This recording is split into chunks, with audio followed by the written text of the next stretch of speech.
Olá, meus queridos irmãos, olá, minhas queridas irmãs. Sejam bem-vindos a mais uma palestra online pelo YouTube e pelo Facebook da Associação Espírita Seara de Jesus de Embu das Artes. Nós estreamos as palestras online toda segunda-feira. Toda segunda-feira temos uma palestra nova para apresentar para vocês. Então, continuem assistindo às nossas palestras e acompanhando todos os recados do nosso Facebook.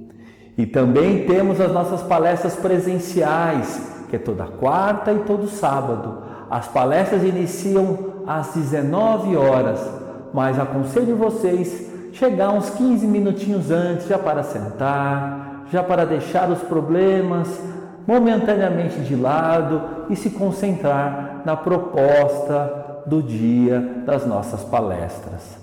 Então convido a todos a fechar os olhos, agradecer a Deus, agradecer ao nosso amigo e mestre Jesus por mais uma oportunidade de reflexão e de aprendizado para que nós possamos assimilar os ensinamentos e colocarmos em prática em nosso dia a dia. Que assim seja, graças a Deus. Meus irmãos, estão dando sequência ao livro Busque e Acharás, livro psicografado por Chico Xavier e ditado pelos espíritos Emmanuel e André Luiz. E hoje o tema do capítulo é recurso antisséptico. Como diz Emmanuel nesta obra, essa obra, meus irmãos, traz pequenos textos de apoio fraterno e são parcelas de conversações íntimas com os irmãos que desejam valorizar a vida e aproveitar as vantagens do tempo que nós temos nessa passagem, rumo ao aprimoramento espiritual, ao nosso aprimoramento moral, pois estamos ainda em tratamento, meus irmãos. E por falar em Emmanuel, que hoje nos trará essa reflexão do capítulo, vamos falar um pouquinho dele.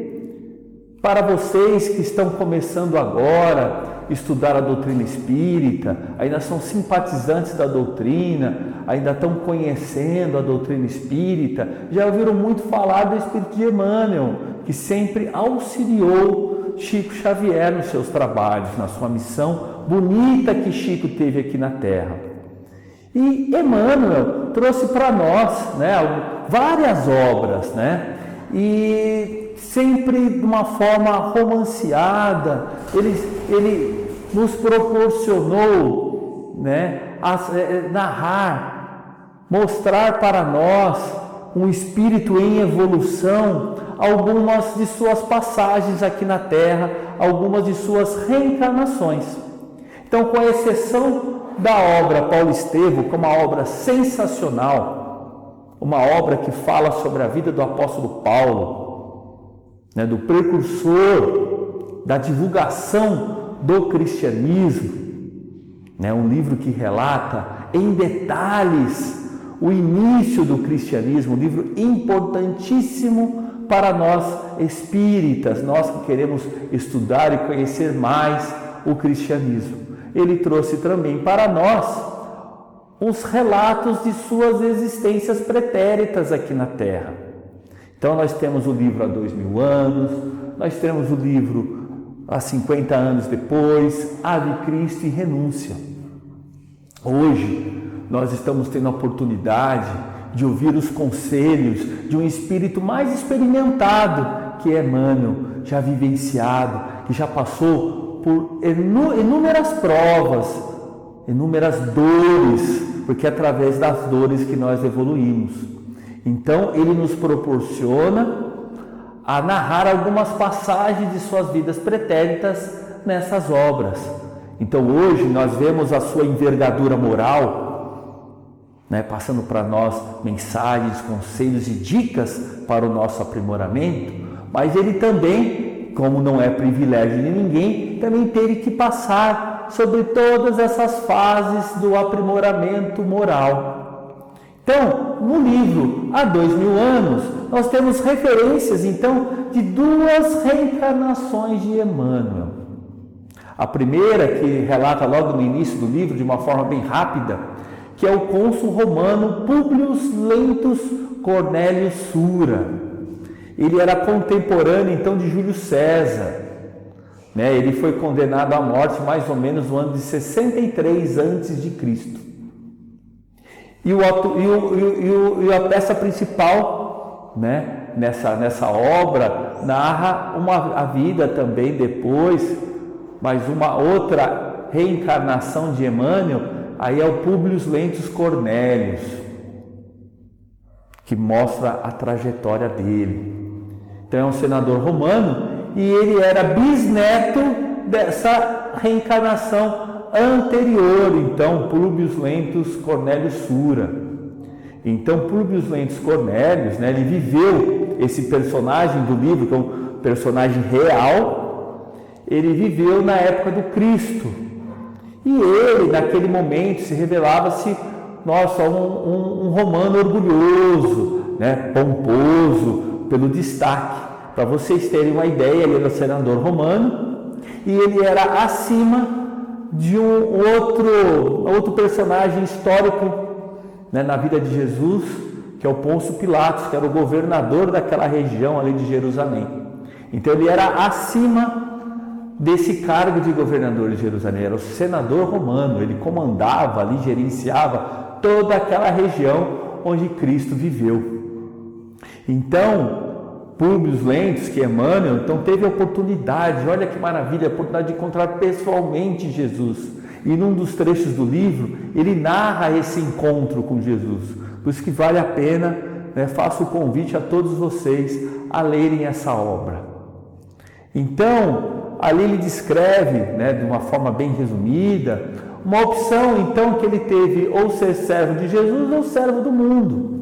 Mas ainda na sua trajetória espiritual, ele optou ainda, né, pelas questões do mundo. Então ele desencarnou ali no ano mais ou menos de 79 depois de Cristo, em Pompeia, né, em razão do Vesúvio, né, lá do vulcão, ali naquela região do Vesúvio. E depois, lógico que no fim daquela existência, ele começou a seguir os princípios de Jesus. Temos um outro livro aqui, há 50 anos depois. Então, 50 anos depois desse episódio, do livro há 2000 anos, ele já reencarna como um escravo romano. E o nome dele é Nestório. Né? Ele nasce numa cidade em Éfeso, né? Já no ano, como 50 anos depois, de 131 depois de Cristo. E ele era de origem judaica e ele foi escravizado pelos romanos, né? E ali narra uma história de sofrimento, de luta também, né? Ele foi separado do filho, que também na época tinha sido escravizado, e aí ele reencontra, né, esse filho nas pregações, ali nas catacumbas, né? E era um cristão, e ele já estava ali seguindo já os princípios do cristianismo. Olha que interessante. E temos, né, a outra obra, falando sempre rapidamente, por isso que eu convido vocês à leitura, não quero contar alguns detalhes para não estragar todo o enredo, né, dessas obras. Então no livro Ave Cristo, né, ele é um romano, aí ele já é um romano, mas filho de escravos gregos. Nasceu então em Chipre, com o nome de Basílio.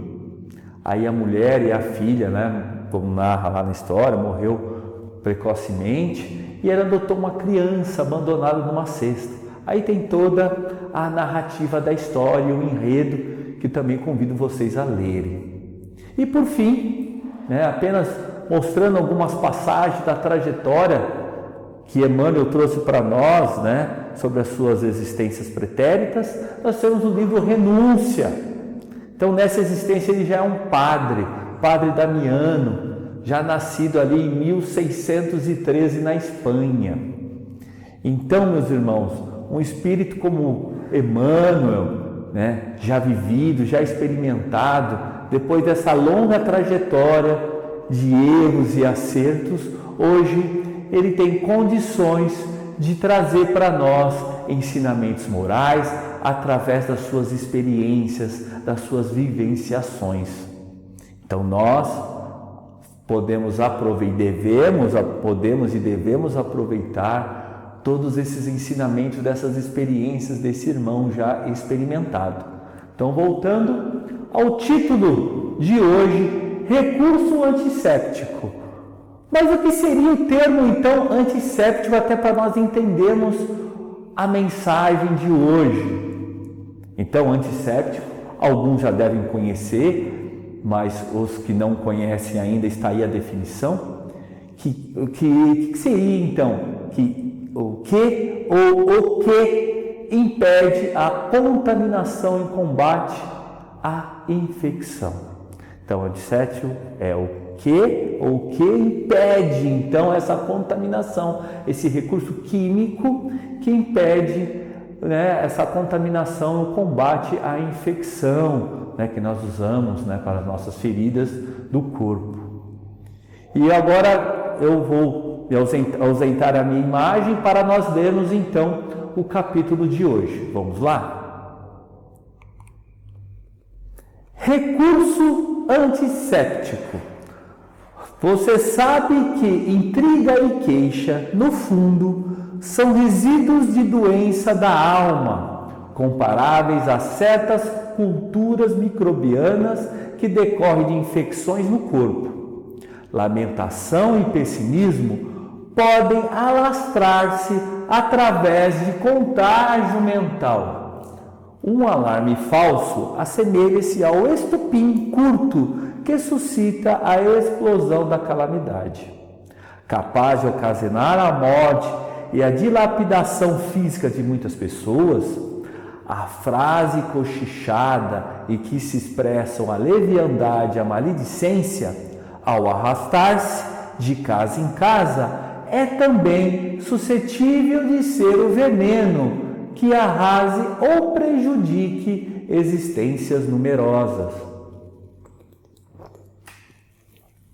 Previna-se contra o risco, neutralizando no silêncio qualquer tóxico verbal que alguém lhe esteja administrando. Nesse trabalho de imunização, comece refletindo que todos somos espíritos imortais e que um dia todos nos reencontraremos uns com os outros. Aceite os agressores por irmãos enfermos, necessitados de tratamento espiritual, no pronto socorro da oração. Compreenda que nós todos, os espíritos ainda vinculados à evolução terrestre, somos igualmente passíveis de erro. Desculpe qualquer ofensa, seja de quem for, ou venha de onde vier. E continue trabalhando de consciência tranquila, reconhecendo o nosso dever de tolerar os comentários doentes nas trilhas do cotidiano, com a certeza de que, no mundo, por enquanto, as conversações infelizes fazem parte do inevitável. Olha só, meus irmãos, que mensagem Emmanuel traz para nós. E corroborando com essas mensagens bonitas, com essa reflexão de hoje, né, sobre como nos devemos nos prevenir, né, de que forma usaremos o nosso antisséptico do silêncio, né, ignorando todas essas palavras negativas, as maledicências e as queixas. Joana de Ângeles traz para nós, né, um espírito que trouxe várias mensagens psicografadas por Divaldo Franco, trouxe para nós essa frase linda: quem guarda rancor coleciona lixo moral e, consequentemente, termina enfermando. O mal que te façam não deve merecer o teu sacrifício. Olha que mensagem bacana. Relembrando então o texto de hoje, coloco novamente para vocês: você que intriga e queixa, olha só, nós ficamos, às vezes, temos o hábito, às vezes até inconscientemente, apenas de reclamar, de nos queixar. Olha o mal que faz para nós, para o nosso espírito. Olha com relação à lamentação e o pessimismo, o que pode acontecer conosco. E sempre nós trazemos referências das obras da doutrina espírita, do nosso Pentateuco. E no Livro dos Espíritos, tanto no Livro dos Espíritos quanto no Evangelho, nós sempre encontraremos soluções para as nossas dúvidas e para as nossas aflições. Na questão de hoje, nessa reflexão, nós encontramos na questão 903, quando Kardec pergunta aos espíritos de alta hierarquia que auxiliaram nas respostas do Livro dos Espíritos. Kardec pergunta: incorre em culpa o homem por estudar os defeitos alheios? Olha só, olha a pergunta que Kardec faz para os espíritos, e eles respondem: antes de censurardes as imperfeições dos outros, vede se vós não poderão dizer o mesmo. Tratai, pois, de possuir as qualidades opostas aos defeitos que criticais no vosso semelhante. Olha só, meus irmãos, olha essa reflexão que esses espíritos de alta hierarquia trouxeram para nós através então dessa pergunta de Kardec. Então não é justo nos preocuparmos então com os defeitos alheios no sentido vulgar, procurando menosprezar os valores dos outros, né? Então somente nascem essas ideias na mente que é incapaz, né, dessas pessoas que são incapazes de experimentar o amor, de quem não se lembra dos ensinamentos de Jesus a nos ensinar a benevolência. Então, meus irmãos, as pessoas só se preocupam em ver os defeitos alheios, no sentido mais pejorativo de diminuir, aquelas pessoas que não se lembram e não se recordam ou não tiveram oportunidade de refletir sobre os ensinamentos do Cristo, sobre os princípios da moral e o princípio da caridade, que é a benevolência. Então agora, né, por outro lado, se nós estamos estudando os outros com a finalidade de melhorar, né, de darmos bons conselhos e termos oportunidade de proferir uma palavra amiga, uma palavra positiva, aí, como diz Jesus nas bem-aventuranças, nós seremos bem-aventurados, desde que, quando o silêncio seja o teu companheiro em todos os aspectos das observações negativas. Então, na hora que vir aquele ímpeto, né, de até pensarmos, né, sobre os defeitos alheios, vamos silenciar também a nossa mente e não só as nossas palavras. Trouxe aqui para vocês uma frase muito interessante. Esqueça o acusador, ele não conhece o seu caso desde o princípio. Olha só.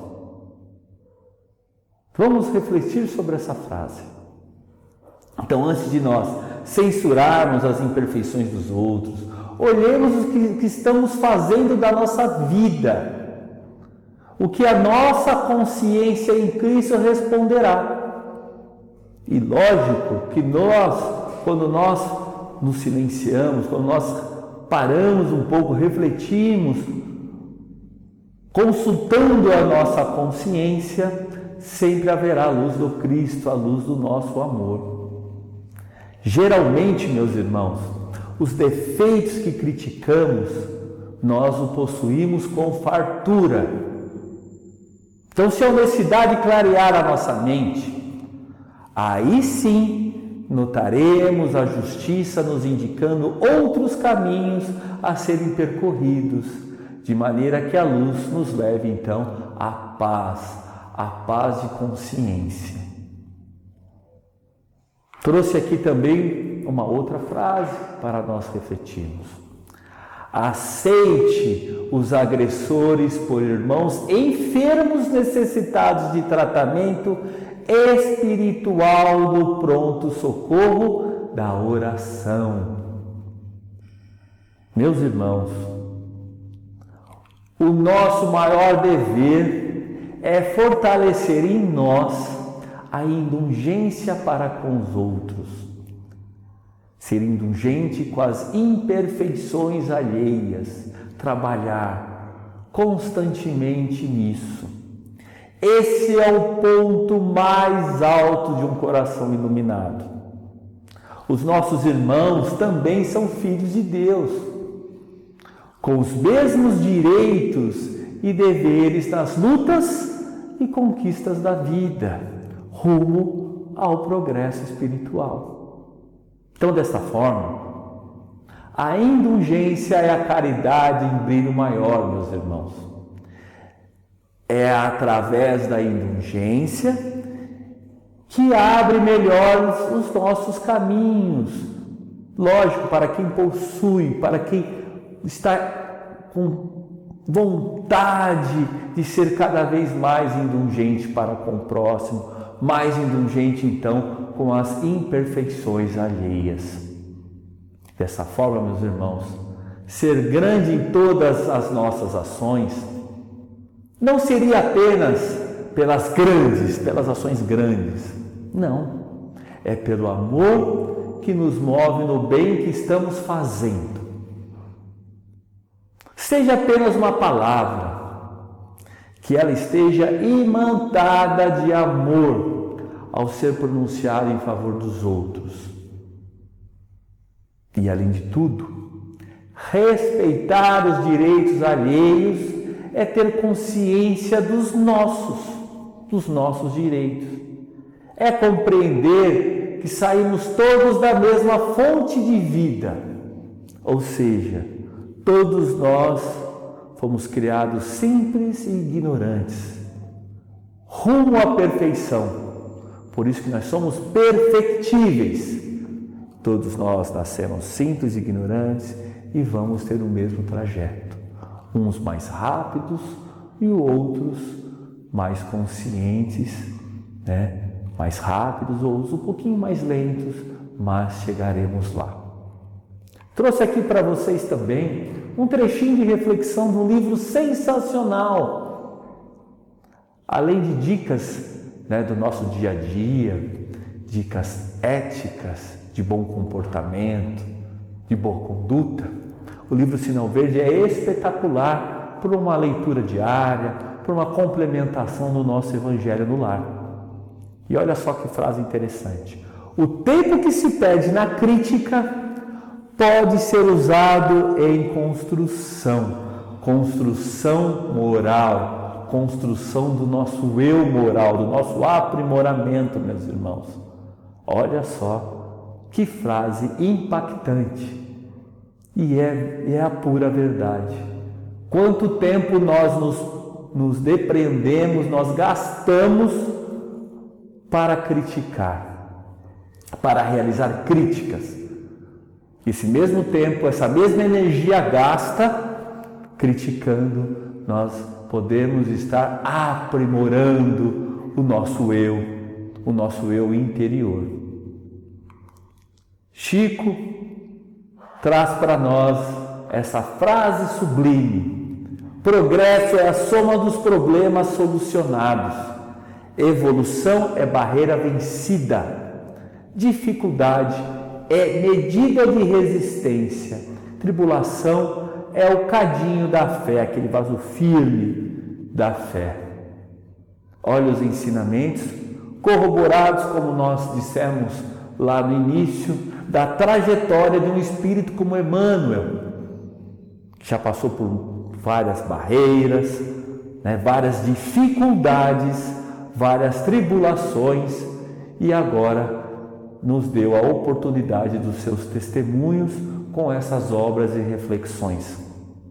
Então, meus irmãos, O nosso trabalho é árduo, é o trabalho da construção da nossa reforma íntima, do estudo de nós mesmos, do desbastar das nossas asperezas interiores. Esse é o trabalho difícil. Porque evolução é aprimoramento, evolução é grandeza espiritual, é caminhar para a prosperidade, para a ascensão, para a vitória, meus irmãos. Mas é devagar, passo a passo, como exemplo que nós vimos de Emmanuel. Um passo por vez. Porque dentre as leis divinas, uma delas se destaca, meus irmãos, é do livre-arbítrio, da livre escolha. Porque nós somos os artífices, os construtores da nossa própria grandeza. E finalizando, trouxe um trechinho do livro Os Mensageiros. Todo aquele que opera no bem, de alma voltada para a Deus, deve guardar sempre o melhor, meus irmãos. Sempre o melhor. Meus irmãos, que Jesus possa nos abençoar, nos iluminar, hoje e sempre. Que todos estejam com Deus. Um abraço a todos e que possamos sempre assimilar esses ensinamentos e colocarmos em prática em nosso dia a dia. Que assim seja, graças a Deus.